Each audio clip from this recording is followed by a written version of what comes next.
इकडे 23 डिसेंबर रोजी बीडमध्ये मनोज जरांगे पाटील यांची निर्णायक इशारा सभा होणार आहे आणि या सभेची जोरदार तयारी आयोजकांकडून करण्यात आलेली आहे। या सभास्थळाची पोलीस अधीक्षक नंदकुमार ठाकूर यांनी पाहणी केली।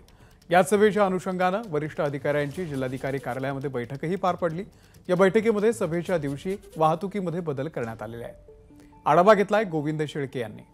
मराठा आरक्षणासाठी मनोज जरांगे पाटील यांनी सरकारला जी मुदत दिली होती ती 24 तारखेला संपते आहे आणि त्याच्या एक दिवस आधी म्हणजे बरोबर 23 तारखेला इशारा सभा ज्या सभेला नाव देण्यात आले ती बीडमध्ये होते आहे।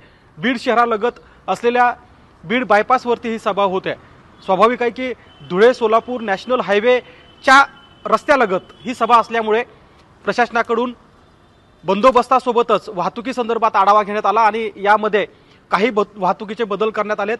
ते बदल एका दिवसासाठी म्हणजे 23 तारखेसाठी असणार आहेत, ज्यामध्ये छत्रपती संभाजीनगरहून ज्या गाड्या धाराशिवकडे जाणार आहेत त्यांच्यासाठी पाडळशिंगी टोल नाक्यावरून शिरूर पाटोदा मांजरसुंबा या मार्गे धाराशिवला जाणाऱ्या वाहनाची व्यवस्था करण्यात आली आहे।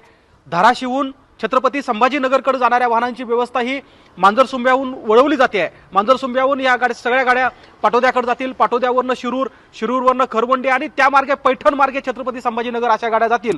त्यामुळे ही सगळी वाहतूक व्यवस्था मध्ये जो काही बदल करण्यात आलाय तो केवळ एका दिवसासाठी असणार आहे। त्यामुळे 23 तारखेला सभेदरम्यान किती वाजता हा रस्ता बंद होणार आहे आणि त्यानंतर किती वाजता वाहतुकीसाठी खुला होणार आहे हे आज ज्यावेळी औरंगाबाद परिक्षेत्राचे आयजी हे या घटनास्थळी भेट देतील, बंदोबस्तासंदर्भात पाहणी करतील, त्यानंतर ठरणार आहे। मात्र मनोज जरांगे पाटील यांच्या या सभेच्या एकूण सगळ्या व्यवस्थेवरती बंदोबस्तासंदर्भामध्ये प्रशासन बैठका घेत आहे आणि यामध्ये आता वाहतुकीच्या संदर्भामध्ये निर्णय घेण्यात आला आहे।